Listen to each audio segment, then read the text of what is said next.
Welcome to the Cult of Domesticity podcast, where two best friends tell each other stories about history, true crime, and other shenanigans. I'm Courtney. And I'm Ashley. And I'm sorry if there's weird noises in the background. My unicorn horn's hitting the top of the tent. Which is a sentence I never thought I would hear in real life and have it be accurate and relevant to the actual real life situation at hand. I'm going to go ahead and describe this for you at home because it is a thing of beauty. It is. It's a headband that she's wearing, which looks really like it could be a hat, except it's not, because it's just a really wide headband that is light pink, has cat ears, and just a unicorn horn in the middle with like a fuzzy, is it glitter? I can't tell.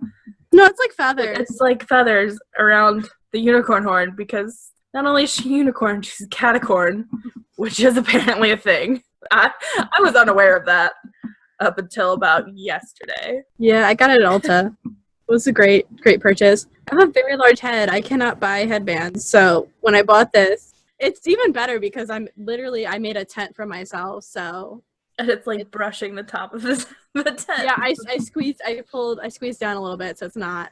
As a little teaser on what we're discussing today, Lin-Manuel Miranda. And I get my way on the title.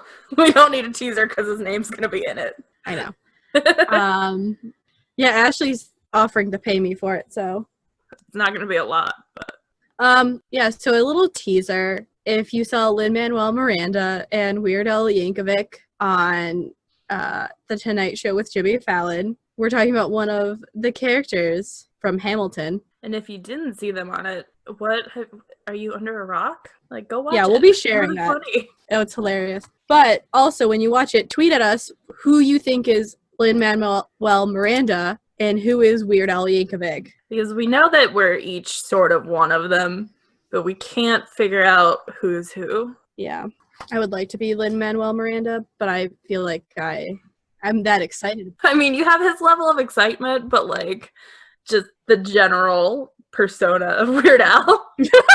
I mean that as a compliment because that man is fantastic. And I love to polka, so. Also, yes, it's in your blood. It is. When you polka at family parties, it kind of rolls with it. Okay.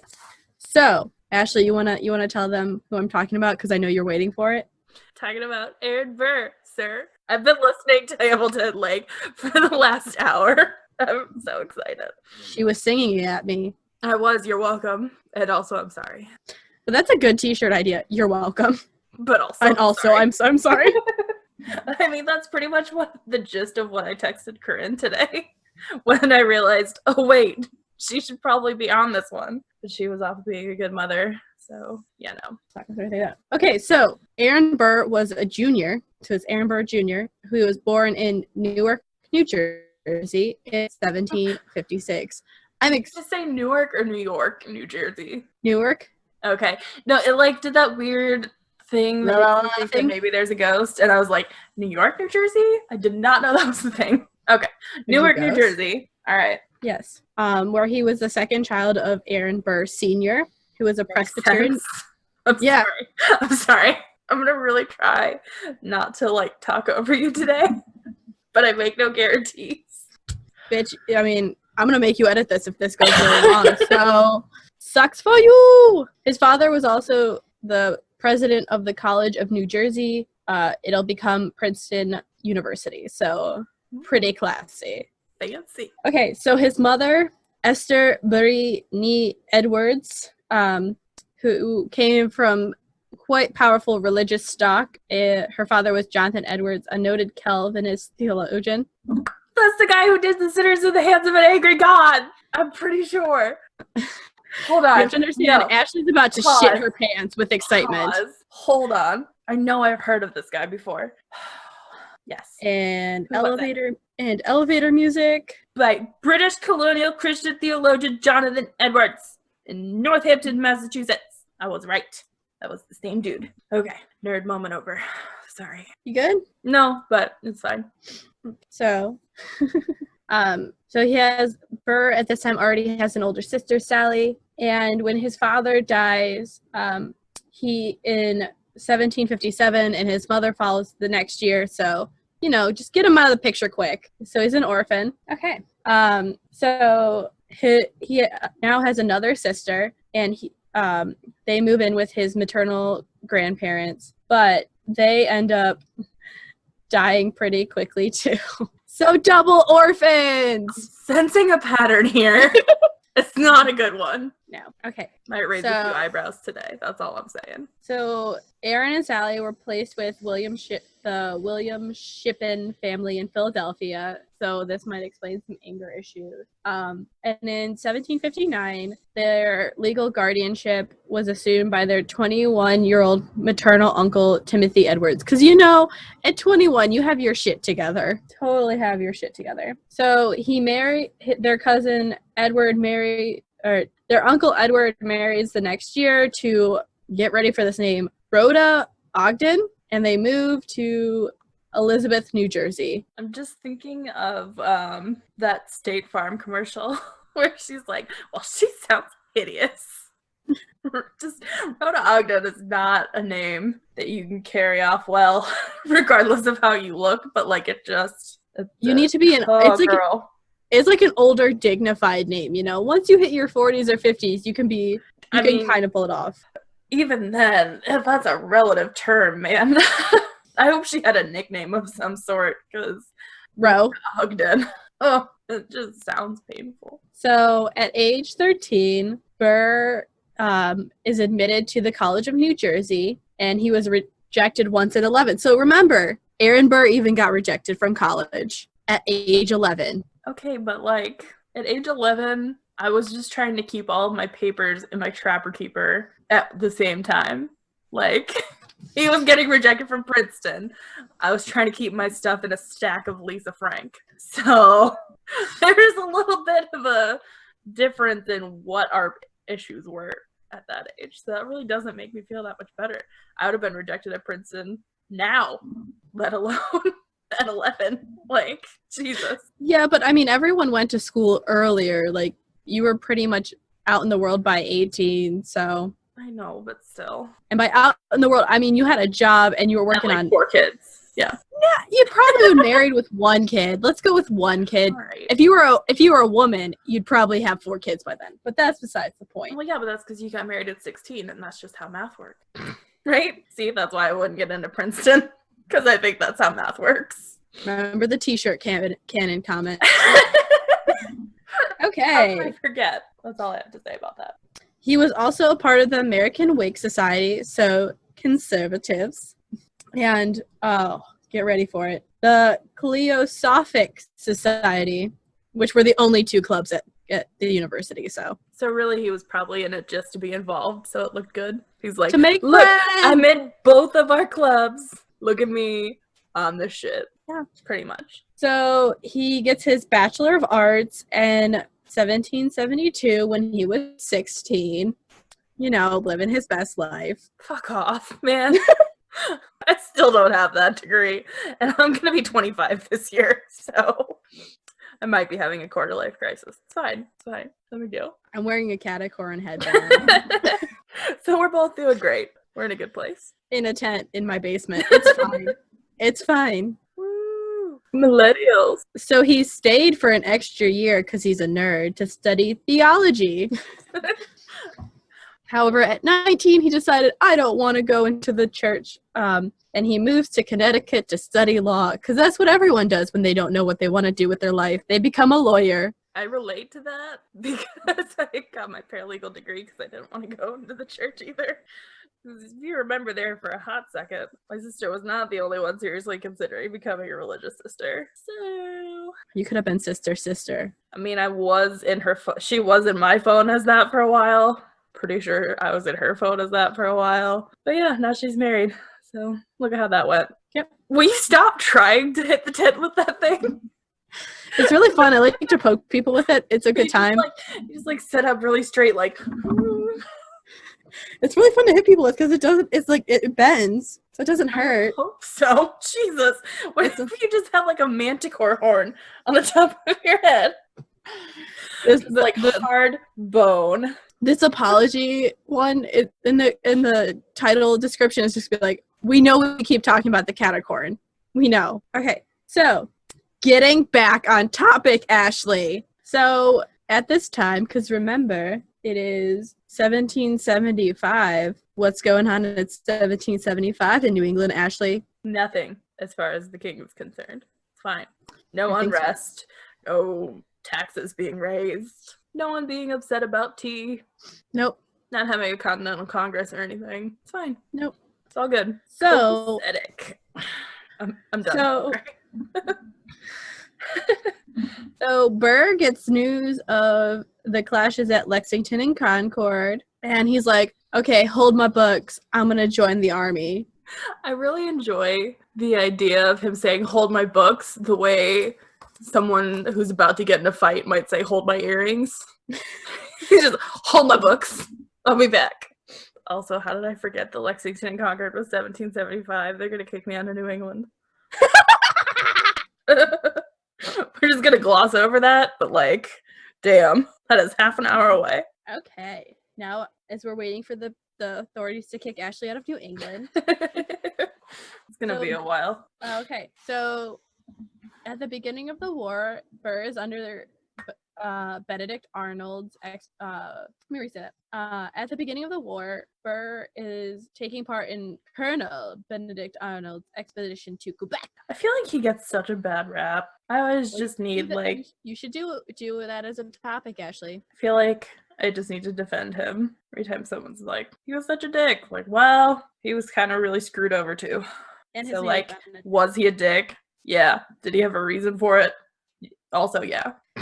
Okay, so Burr manages to impress Arnold with, quote, great spirit and resolution during their very, very long march, because Quebec is not near, I believe they were in New York, so it's not near. No, it's a little bit of a trek. It's a hike. Yeah, it's a paseo. We're going to keep going. How many words do we know for a walk? It's a lot. It was an inside joke to myself, so. Hilarious. We're all dying inside. Just of laughter and joy. Benedict sent Burr up the St. Lawrence River to contact contact General Richard Montgomery, who had taken over Montreal for the Americans, and escort him to Quebec.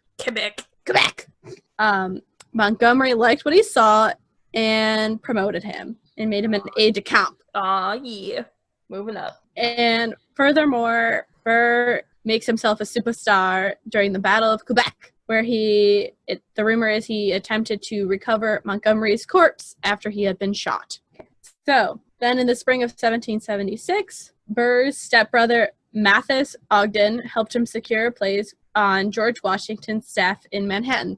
So, making bank, moving up the train. Talk. Did the Ogdens hate their children? Because they gave them awful names. Well, no, this is his stepbrother. I know, but like Rhoda, Mathis, those are not names you give children you love. They're not. They're just not. I don't know, maybe they're family names. Does not make it better. So, with Burr on Washington's staff, this is a highly, highly coveted position to be with the general. Mainly you can don't give me judgy eyes. I wasn't judgy face, that was I'm singing in my head face because you won't let me sing out loud because we can't afford to pay Lin-Manuel Miranda the rights for it. He probably would let us use it. He's very nice. If we asked nicely on Twitter, I bet he probably would, but still. We'll tweet at him. Okay, so Burr, however, was like, I want to be on the battlefield, so he quits after 2 weeks. So everyone just wants to fight and get honor and glory and look really cool as people are shooting and stabbing at them. In the same motion, because bayonets. Or you could have it like 2 arms, gun and sword, and just like having all the fun. So he's getting stabbed and shot at, but he's missing out on that honorable position in the insular world of a commander's staff, according to the historian Nancy Eisenberg, not related to Jesse probably. However, since Burr left Washington's camp, he now is under General Israel Putnam, and we see Burr continuing to enable acts of heroism for himself. He saved an entire brigade from capture when the British land on Manhattan in a retreat from Lower Manhattan to Harlem. Ashley's just singing in her head, like it's not even hiding anymore.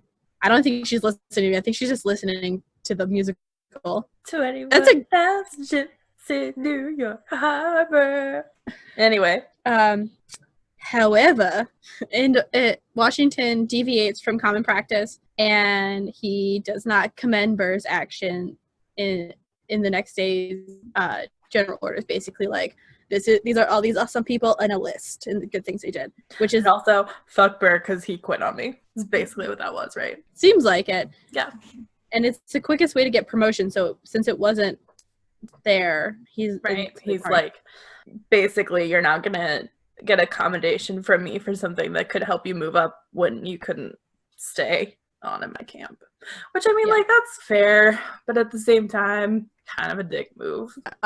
So this pisses off Burr because he's now a national hero, but has no accommodations, like you said. And it kind of starts this estrangement between Burr and Washington. Which is really interesting. Like, it always struck me that he was jealous of Hamilton's relationship with Washington because it was everything he had hoped for, but, like, never got. But he never seemed to understand that he was the only reason that didn't happen. Yeah, he basically if he had stayed on, even though he wasn't super high up in Washington's camp, he could have opened the door to have a relationship with him anyway, instead of just being like, never mind, it's been 2 weeks and you're not paying enough attention to me, so I'm out. He's like that needy kid in school. Yeah, yep, pretty much. However, their relationship wasn't super strained at this point because he still defended Washington's decision to evacuate New York as a necessary consequence, which, I mean, it was, if you look at anything written about it, it was like, it was really the only choice was for them to evacuate. It was either slaughter or evacuation. I know which one I would pick. It's not the slaughter. Oh. I know. For a minute there, you weren't sure, but me. Like, calm your fears. Oh, I'm just thinking, because I was on Blood on the Rocks. I think it's for this week, maybe next week. How we were debating, would you rather be shot or die of blunt force trauma? Yeah, so in July 1777, there's a lot of sevens on that line. Oh, right in a row. It's very 70. Who would thunk it? 70. So Burr is promoted to lieutenant colonel. You want to have another go at that? I had a stroke or something there. You smelling toast? Can't smell anything. And if I'd smell anything down here, it'd be cat shit. So. That was an Archer reference, but okay. No, I know what you're saying.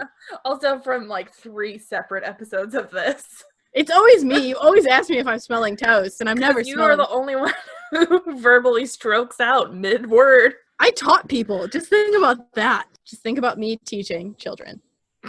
Not actual children, because fuck them. But most, I mean, they kind of acted like children sometimes. So yeah, okay. So Burr is promoted to lieutenant colonel, and he gets basically leadership of Malcolm's additional Continental Regiment. So he basically gets his own little regiment. He's got a chest all puffed up. And like, did he have to do the Napoleon and, like, stick a hand in there just to keep him from puffing up his chest too much? He just... I thought they just hit snacks. Okay, so Burr's regiment was devastated by the British artillery in June 1778 at the Battle of Monmouth in New Jersey. And he also suffered from heat stroke because it was really fucking hot because it's June in New Jersey. So after a while, he's forced to resign from the army in March 1779 due to continued bad health. And he goes, I'm going to go back and study law. He's still pretty active in the war effort at this time.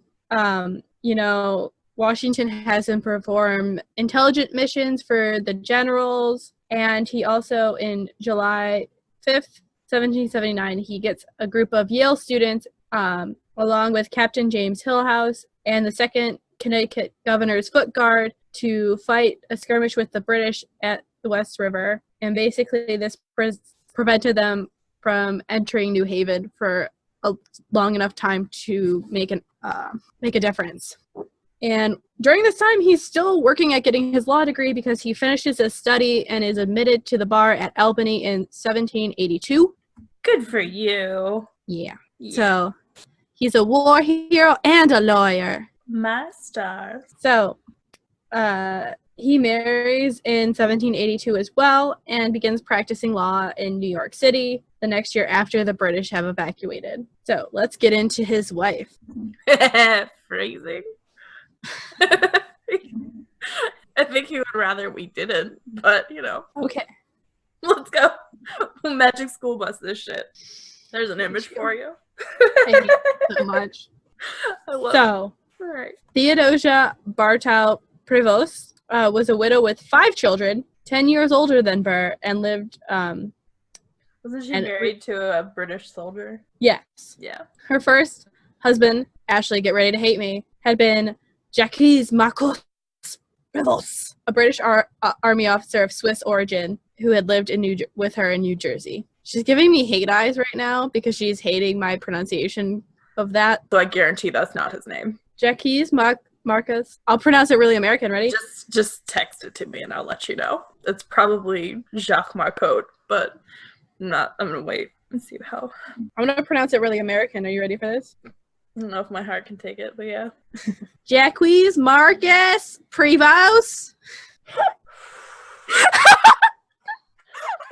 Jacques Marcus Prevost? Maybe. It's just a thought. It's not Jacques. I will tell you that for sure. Whiskey Raven, get a little carried away over there. It's Beer Raven tonight. Thank you very much. My dad drank half a bottle and I'm drinking. Tequila Raven is sitting in judgment of you right now. Think about that. Let's talk about some life choices. What Tequila Raven is judging you. Let's not lie. You are not drinking Raven because... I mean, realistically, I'm decaf coffee Raven. But my spirit animal you're will forever be... Raven. No, I was drinking decaf just now. But my spirit animal is and always will be Tequila Raven.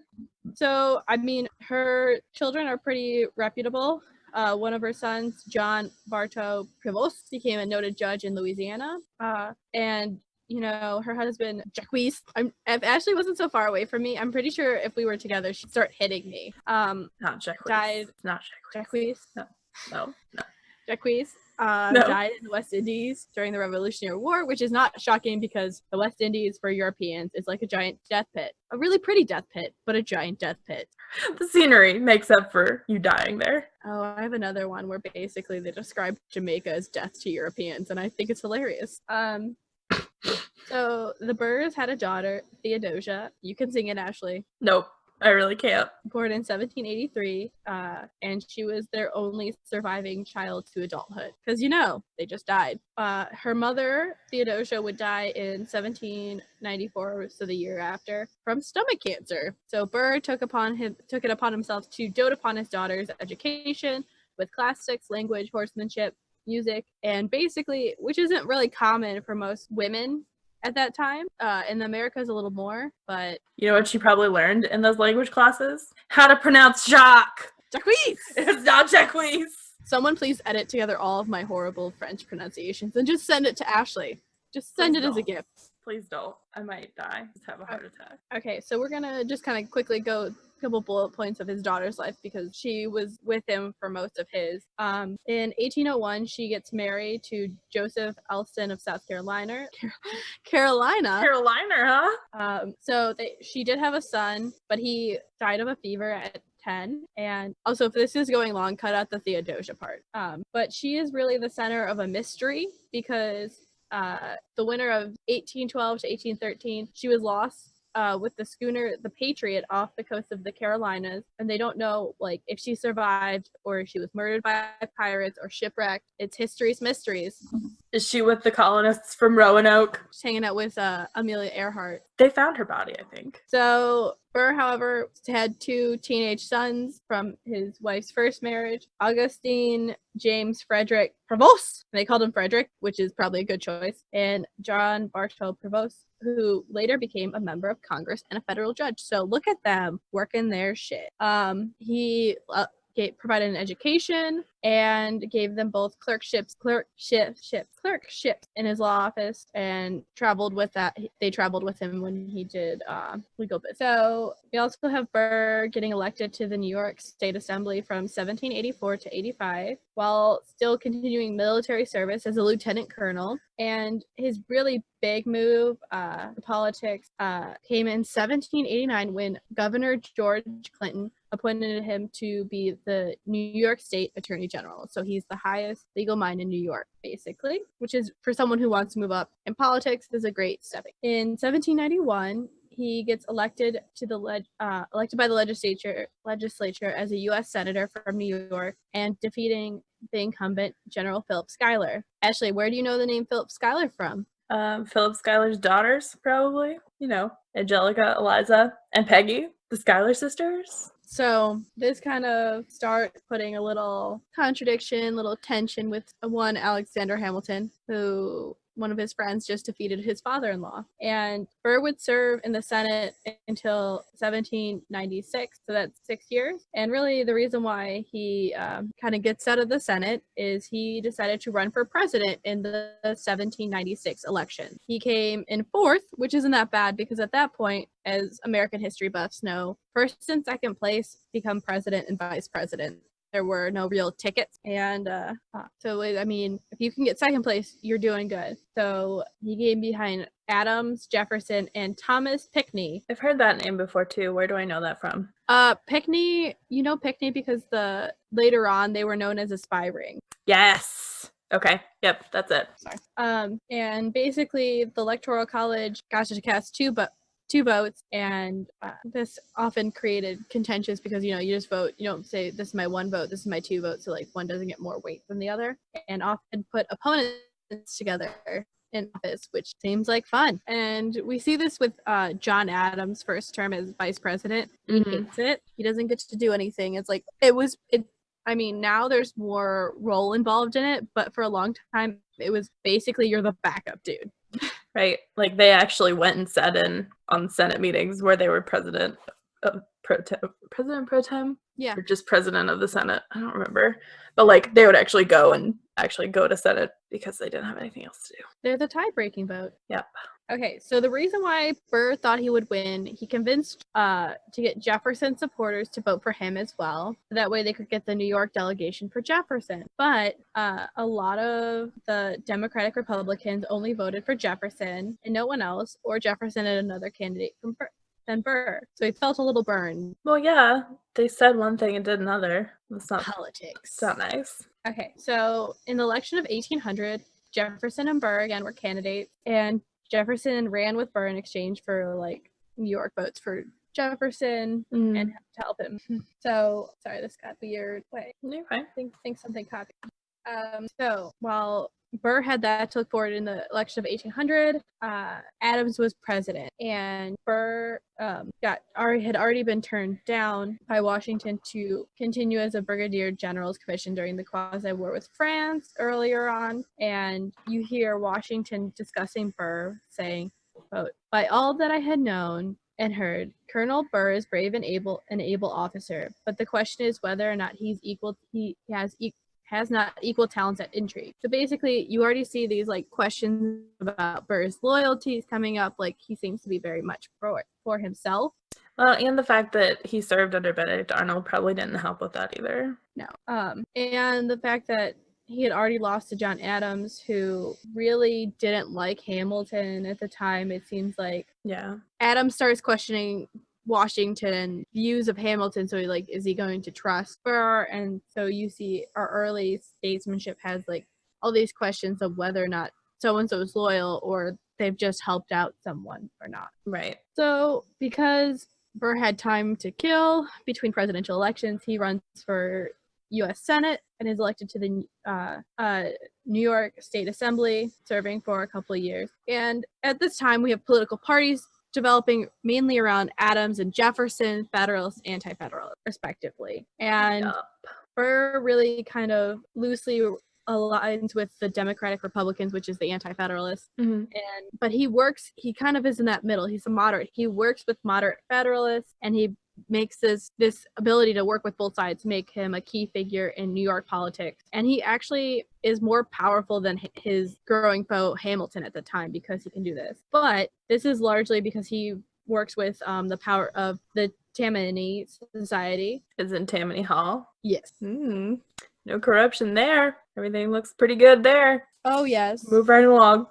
Nothing to see here, no vote, ballot stuffing, nothing. Ignore the man behind the curtain. We definitely didn't make the Irish keep voting after they voted before. What? We didn't pay them in beer. Who does that? So, ready for this shocker? Burr converted it from a social club into a political machine. What? to help Doesn't sound Jefferson like reach him. the presidency. I know. Shocking.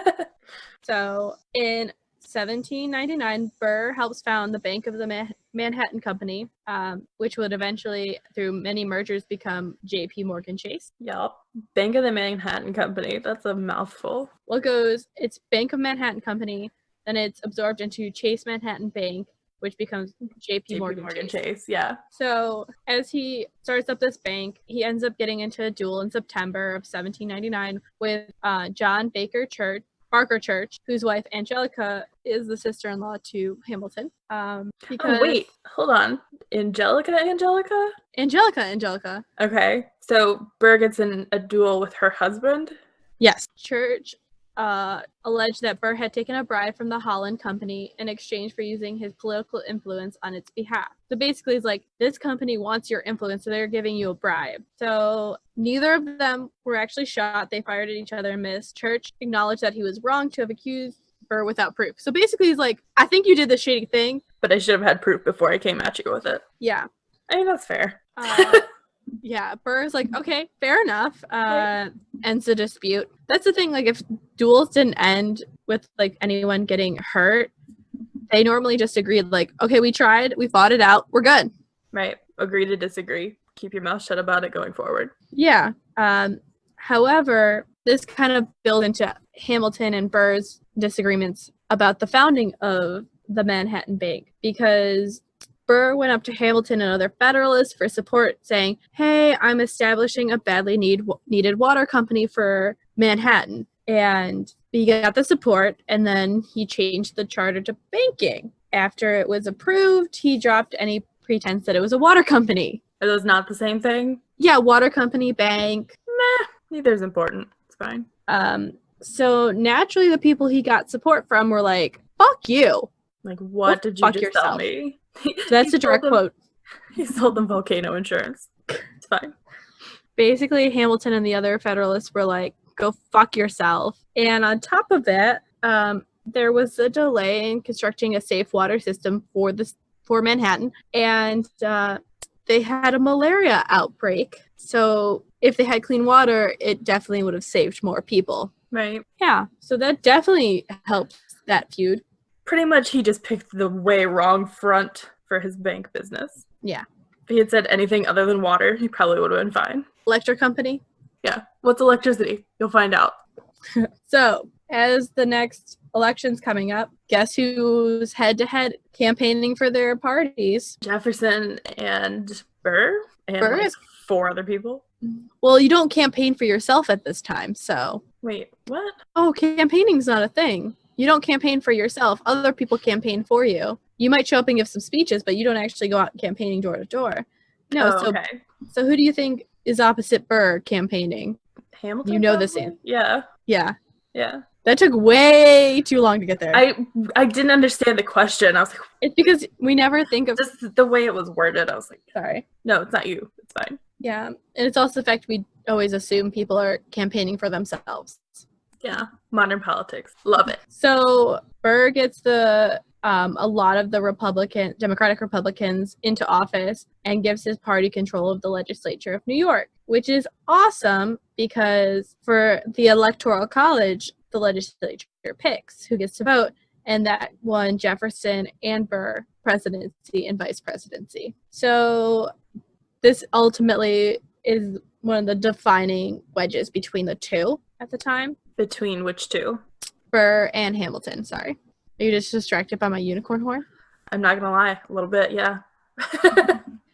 Okay, so this is where we get a lot of the modern political campaigning, and we could thank Burr for that. So I can thank him during election season every time my phone won't stop ringing and I can't watch TV because Ohio is the fucking epicenter of it. And it's, God, if you live in a swing state, I sympathize with you. It's not great. It's horrible.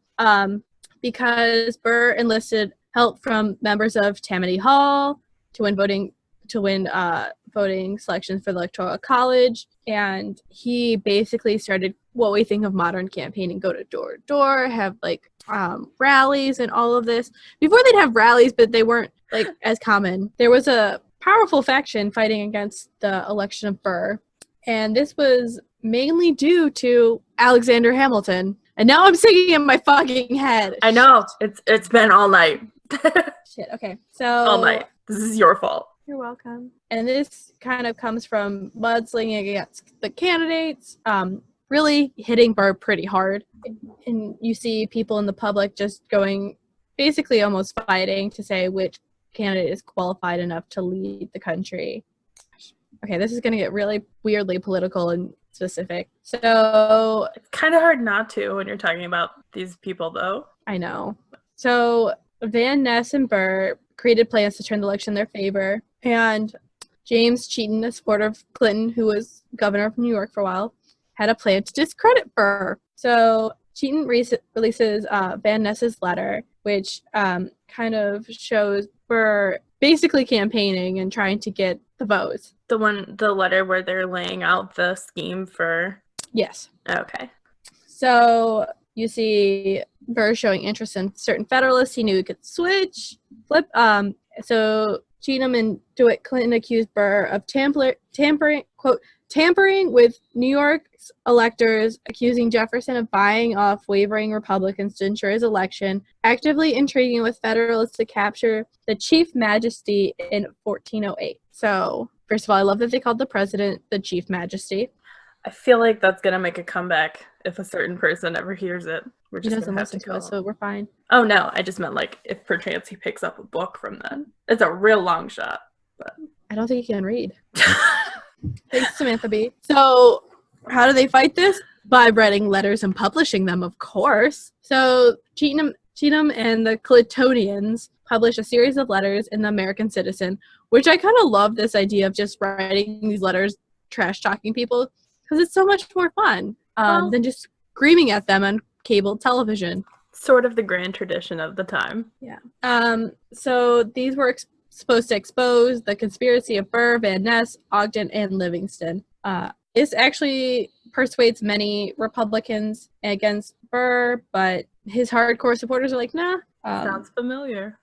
So the key to the details to take down Burr was with Livingston, and Cheatham keeps pushing him. He's like, tell us the details. Tell us the details.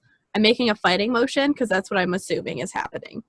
It was very convincing. I thought you were in need of assistance. So Livingston, however, would not give in, and Cheatham goes, I got one last card to play, and he sends him letters explaining that he already knows the contents of this letter with Van Ness, basically the one that lays everything down and goes, threatening, quote, we stand upon the best ground. We know Mr. Burr is guilty. You have, in fact, and may I say it in express terms, committed his guilt to me. So basically it's like, we already know all this stuff. We already know he's guilty. You might as well tell me and save yourself. Solid mind game right there. Yeah. Doing good. But Livingston's resistance to succumb to Cheatham basically is what saved Burr temporarily from this exposure. And the historian Baker said Burr dragged out this uncertainty of the 1800 election to manipulate it to his will. So basically, he wants the political instability so he can triumph. And we know he does. So yeah. I mean, it kind of makes sense. If everything is in chaos, there's more free actors that you can influence one way or another. Yeah. So chaos does wonder. Sense. Yeah. So confirmation of Jefferson's election and confirmation of Burr as vice president. The problem is Burr is never completely trusted by Jefferson. And I don't blame Jefferson at any point for this. I mean, back in that day, how could you ever trust your vice president? Like, they wanted your job. They're next in line for your job if something should happen to you. Yeah. Or if you should get kicked out. Like, why would they be loyal to you? Especially because Burr campaigned so hard and right. He knows all this shady stuff that Burr did. I wouldn't trust him. No. Burr is one of those figures, like, you don't trust him, but you kind of understand where he's coming from. He's had to fight for everything. Right. And he keeps fucking it up on himself, so... Right, as I say, like, he wouldn't have had to fight so hard if it weren't for his own stupid actions. But, yeah, live and learn. So, since he's shut out of party matters, he does work in the Senate as vice president, and everyone says he's pretty even-handed in fairness. He's really great as president of the Senate, and he fosters some time-honored traditions for the office. He presides over the impeachment trial of Justice Samuel Chase, which has really helped preserving judicial independence that was established by Marbury v. Madison in 1803. So judicial review, which who knows how long that's going to last. It's on its last leg. And I like this quote about his conduct in the proceedings with the impartiality of an angel, but with the rigor of a devil, end quote. It's a great poetic. I know. So as the 1804 election comes up, Burr basically knows Jefferson's not going to keep him on as vice president. So he ran for the governor of New York instead, which seems fair. And he loses the election to Morgan Lewis, who no one knows. And it was the largest margin loss in New York history up to that time. So solid. Yeah. He really believes his loss is based on a smear campaign. Schmear or smear? Smear. Okay. I was making sure you were still alive. Yes. I enjoy that. Thank you. A smear campaign, which he really points at his party rivals, which includes New York Governor George Clinton and Alexander Hamilton, because Hamilton believes that Burr had kind of entertained this idea of a Federalist succession movement in New York. And we're getting to the part, from the musical where they're exchanging letters. A. Burr. A. Ham. Fun fact, I signed an email to one of my professors as A. Burke, and she was like, I love this email. Also, and then she answered my questions. But yeah. So then from then on, Corinne and I signed everything to her. I have the honor to be your obedient servant, comma, A. Burke or C. Thax. Because we're nerds. Nerd. In April, the Albany Register published a letter from Dr. Charles D. Cooper to Philip Schuyler, which showed that Hamilton's judgment Burr was a, quote, dangerous man and one who ought not be trusted with the reins of government, end quote, and claiming to know of, quote, a still more despicable opinion which General Hamilton has expressed of Mr. Burr, end quote. Okay. In June, Burr sent this letter to Hamilton. He's like, did you actually say this, bitch? That's a direct quote. He was like, bitch, you talking shit? Gonna need someone to hold my books. Yes.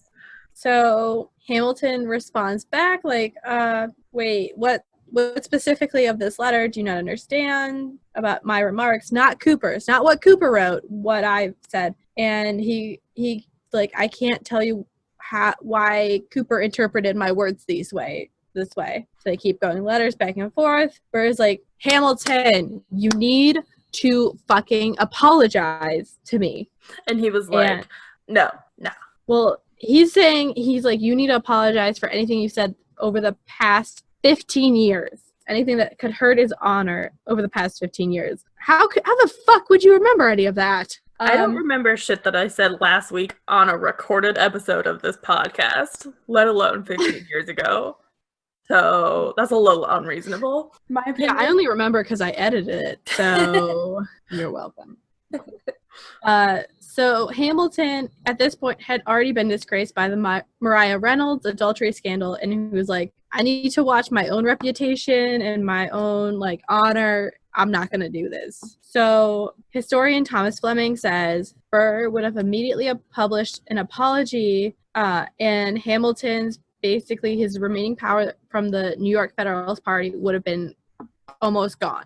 So instead, because he didn't get this apology for 15 years worth of tarnishment on his honor, Burr's like, duel it now, let's go. And I should say, dueling was actually still common. It's illegal in most places, or they have very heavy punishments because it's kind of a senseless killing. It's an honor killing, and if you know anything about honor killing, it can tend to continue with death or injury. Think of Hatfields and McCoys. But at this time, for sentiment of honor, it wasn't uncommon. So, and actually like this, there's a formalized rules for dueling known as the Code Duello. Or, if you're a nerd, the 10 Duel Commandments. Oh, God. Now that one's stuck in my head. Thanks.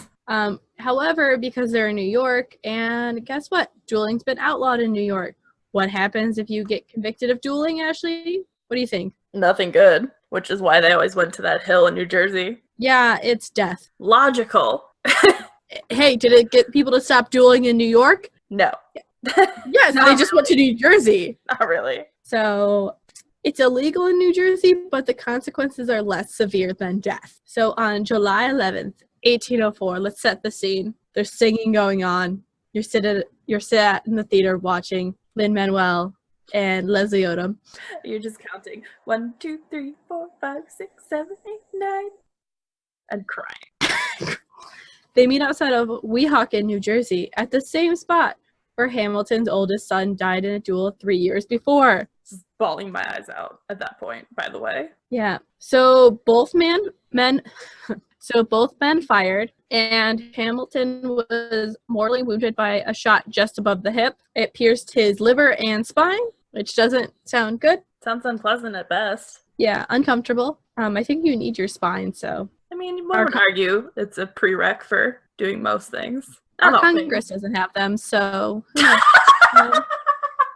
Hamilton then goes to Manhattan, where he lays in a house of his friend and gets treatment. He gets baptized, and he dies the following day. Burr was charged with several crimes, including murder in New York and New Jersey, but was never tried in either jurisdiction. What does he do? He flees to South Carolina with to his daughter's house. The problem is he's still technically vice president, which no one seems to address that a vice president shot someone and killed someone. Dick Cheney did shoot someone. He did. But no, I definitely remember in my history textbooks that Jefferson's vice president was super fond of dueling, and it was a problem to the point where he had to leave New York, where the presidency was at that point, and lay low for a little bit. So I do remember that being in might have been AP history textbook, but it was there. I probably knew the person who wrote your AP US history textbook. For high school, probably, yeah. Because I know he wrote mine, and I didn't find out till after. I don't even That's remember another story. Where that one, which publisher that was. Probably McGraw-Hill. So if it's the same one I had, now I'm sad. Okay. So he just avoided being in New Jersey or New York for a time, which New Jersey, that's not that hard. So, until all the charges were eventually dropped. For New Jersey, the indictment was thrown out on the basis, though, Hamilton was shot in New Jersey, he died in New York. So technically he wasn't killed in New Jersey. So at the end of his term in 1805, Burr heads to what is then the western frontier in the west area of the Allegheny Mountains down the Ohio River Valley and trying to reach the Louisiana Purchase. He had leased 40,000 acres of land known as Bastrop Track along the Ouachita River in what is now Louisiana from the Spanish government. This is where we're going to this is the crazier part of his life rather than him dueling with Hamilton. So he's getting support for himself as he travels to his plot of land, and he sees that there's a possibility of war with Spain, between Spain and the U.S., and he gets support from this guy called Andrew Jackson, who said, "I'll help you, Burr. If there's a war, we'll be together." He sounds like someone who should later lead the country. So he continues on with 80 men with modest arms for hunting, and continues on even when Blenneseret Island was seized by the Ohio militia. So there's something going on with Burr's track to Louisiana, the Louisiana Purchase. His conspiracy, there's air quotes around it, as he said, it was always that he planned to settle there with a large group of armed farmers, and if war broke out, he would have an army to protecting his land and himself and keeping his fortune together. With their pitchforks, quote. And so one of the gentlemen with them had a near incident with the Spanish forces at Natchitoches. This gentleman called Wilkinson decided he could best serve conflicting interests by betraying Burr's plans to President Jefferson and to his Spanish paymasters. So no one really knows what's going on at this point. Burr just has an order for his arrest by President Jefferson, declaring him as a traitor for any reason. Which I bet just broke poor Jefferson's heart to write. Must have been so hard for him. So hard. So Burr finds out, and in 1807, because now he has federal agents on his trail, and twice Burr turned himself into federal authorities, but two judges found his actions legal and released him. But that doesn't stop people who want the money for catching Burr, so he flees towards Spanish Florida. Because yes, Florida is not part of the America yet.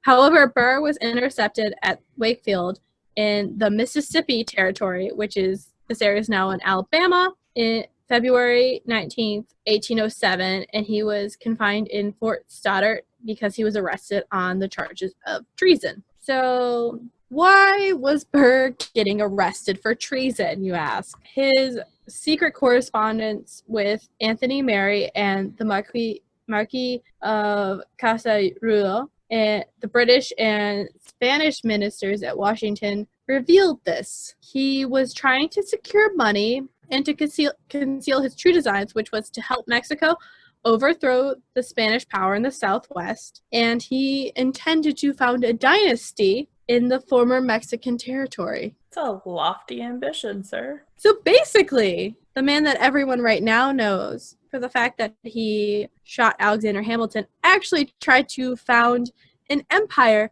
in the middle of the North American continent. As one does, you know. He literally got away with murder. He was like, nah, they can't touch me now. Can't touch me. So what he was tried on was a misdemeanor based on the Neutrality Act of 1794. But Jefferson, dear Jefferson, sought the highest charges against Burr, in between doing horrible, horrible things. One day I'll have one of my professors on who really hates Jefferson. She's great. She's terrifying, but great. So Burr is brought to trial in 1807 for treason in front of the United States Circuit Court at Richmond, Virginia. He had been arraigned 4 times for treason before a grand jury indicted him. And remember, Jefferson has a hard-on for him, so it wouldn't be a literal hard-on. Oh yeah, Jefferson fucking loved taking people down. The only physical evidence that they had to present to this grand jury was Wilkinson's so-called letter. I love the sass. So-called letter from Burr, which proposed the idea of stealing land in the Louisiana Purchase. They discovered during the examination that the letter was written in Wilkinson's own handwriting. So their only piece of evidence is a forgery and a fake, which Wilkinson's response was, I made a copy because I lost the original. So basically, the grand jury throws out the letter, and Wilkinson becomes a laughingstock for the rest of the proceedings. So we get to the point of the trial, which is presided over by Chief Justice of the United States, so Supreme Court Justice John Marshall. The fact that it's gone this high up just shows how, Jefferson just has the biggest heart-on to get him convicted. In Article 3 of Section 3 of the U.S. Constitution, requires that treason either be admitted in open court or proven by an overt act witnessed by 2 people. So Burr is acquitted despite Jefferson throwing everything from his administration at him. I'm pretty sure he probably threw his own desk at him. Just get acquitted! Don't get acquitted! Chucking things. Jefferson tried again on a misdemeanor charge, and Burr was again acquitted. You don't have evidence of this?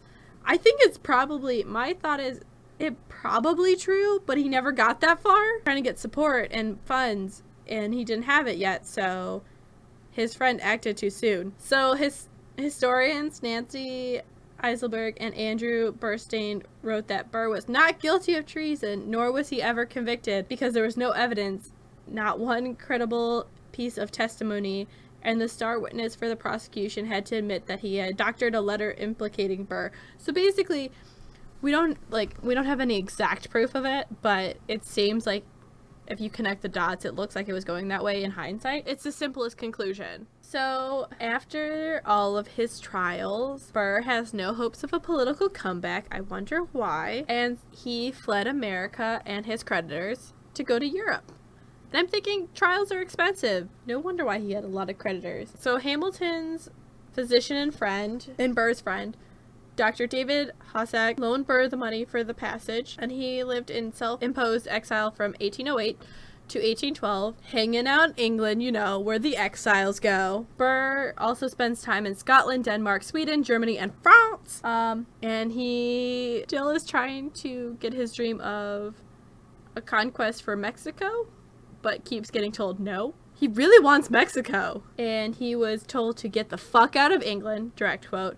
And Bonaparte was like, hell no, you can't come here. But one of Bonaparte's ministers held an interview concerning Burr's goals for Spanish Florida or the British possessions in the Caribbean. Burr sneaks back into America using the surname Edwards for a while to hide from creditors. This dude is fucking broke. He gets help from his old friends Samuel Swartworth and Matthew L. Davis. One dude with a really weird name, one dude with a really plain name. And Burr goes back to New York to resume his law practice. I'm sure everything's fine. It's still waiting for him. It's cool. So he starts working. He helps the heirs of the Eden family with a financial lawsuit. And he, in the early 1820s, kind of becomes a surrogate family, the Edens, to Burr. He lives out the remainder of his life in New York in pretty quiet peace until 1833, when he gets married again. At the age of 77, he gets married. July 1st, 1833, at 77, Burr married Eliza Hummel, a wealthy widow who was 19 years younger. She was 58, and he's probably broke again, so he needed a rich wife. So they lived together briefly at her residence, which she had gotten from her first husband in the Washington Heights neighborhood in Manhattan, aka Lin-Manuel's other play. Soon after the marriage, she realized that all her money was going away because of Burr's land speculation losses. So she separated from Burr after 4 months of marriage, because she realized this bitch doesn't know how to deal with his finances. So guess who she chose for her divorce lawyer? Alexander Hamilton Jr. And the divorce was completed September 14th, 1836, which happens to be the day of his death. He's so dramatic throughout his whole life. Because he suffered a stroke in 1834, which rendered him immobile, and he died on Staten Island in the village of Port Richmond in a boarding house that would be known as the St. James Hotel.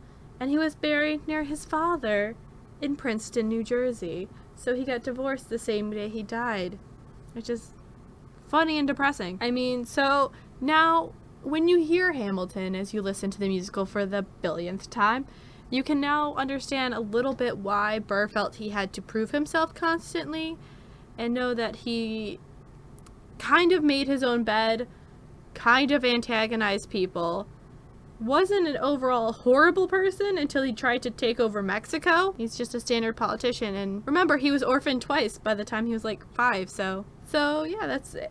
That's Aaron Burr. I hope you've learned something. And this week, our promo is from Nature versus Narcissism, which another Ohio podcast. So Heather takes on, right now they're doing kind of an alphabetized murder list, and they're asking the questions like, is it nature, narcissism, is it nurture, or is it something else? And it's really funny. They have lots of fun mini-sodes. They take on different cases. It's really good. I suggest you listen. I like to listen to it while I work out and then just laugh and almost fall off my elliptical. Hey guys, I'm Heather. And I'm Rochelle. And we're from Nature versus Narcissism, a true crime podcast mixed with some dark humor. Sometimes we have alcohol. Sometimes we have guests. Since I've always been fascinated by true crime, I wanted to delve deeper into the criminal mind and discuss why these criminals commit these vile acts. Was it nature? Was it nurture? Or was it just plain old narcissism? Join us every week for a brand new episode. You can find us on Apple Podcast, Stitcher, Google Play, TuneIn, and Podbean. Don't call the cops! Bye!